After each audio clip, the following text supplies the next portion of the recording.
Welcome to my home. I can't believe you're here. Today I'm going to teach you one of my favorite things, how to solve the Rubik's Cube. And this booklet that we're using comes from youcandothecube.com. You can actually go there and print out this booklet, but there's little tips and tricks that I've learned even using this book that make it a little easier. Now the website has videos and everything, but I'm going to take you through step by step each day and see if you can solve the Rubik's Cube. Now, I know a lot of you don't have a Rubik's Cube, but there might be a Rubik's Cube at home lying around, stashed away in one of your parents' drawers, or maybe a neighbor or a friend has one you can borrow. So, let's get at it. Now, the first thing you have to know about the cube, and I always ask my students, how many sides on a cube? Correct. There's 6. There's 4 sides, a top and a bottom. Okay? But the other thing you have to know is that there are 3 types of pieces. There are the center pieces. And the center pieces, there are 6 of them, 1 for each side. And the center piece determines the color of the side. What does that mean? Well, here's a mixed up cube.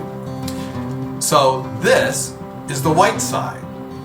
Blue side, yellow side, green side, red side, and orange side. You can see the center cube. Now, if you take a look at this side, this is the orange side. That means all these that aren't orange don't belong on that side. Now, so that's the center pieces. And just so you know, yellow is always opposite white, blue is always opposite green, red is always opposite orange. Now the other thing you have to know is that there's 3 kinds of parts. Okay, there's the center pieces we've already talked about, and there's corner pieces. Now the corner pieces, there's 8 of them. 1, 2, 3, 4, 5, 6, 7, 8. And they have 3 colors on them. That's very important to know. And then there's these middle pieces. These middle pieces, there's some on each side, and there's only 2 colors. Now, a corner piece can never be a middle piece can never be a corner piece, and none of them can be a center piece. If we were to take the cube apart, this is what you would see. This is just the center cubes. That's why yellow is always opposite white, orange is always opposite red. And those other pieces float in between here, but they always stay either a middle piece or a corner piece. Now, when we solve the cube, we solve it layer by layer. We want to solve all the way around for each side. We're going to start with the white side. We want to solve for the white layer.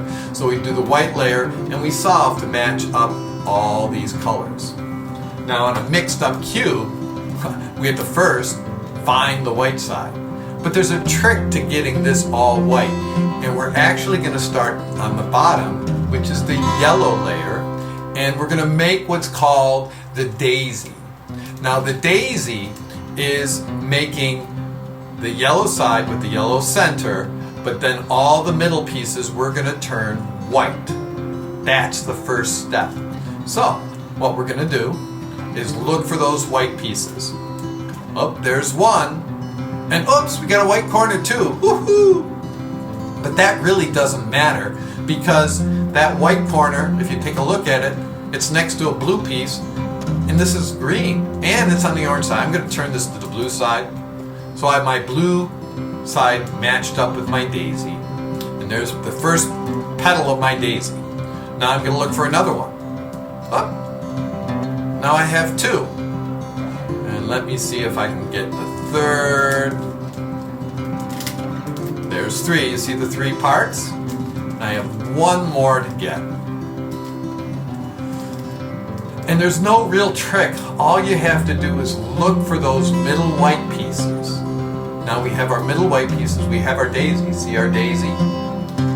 That's all we're going to do for today. Tomorrow I'll tell you how we get these white ones to the white side and start solving for the whole white side. See you later.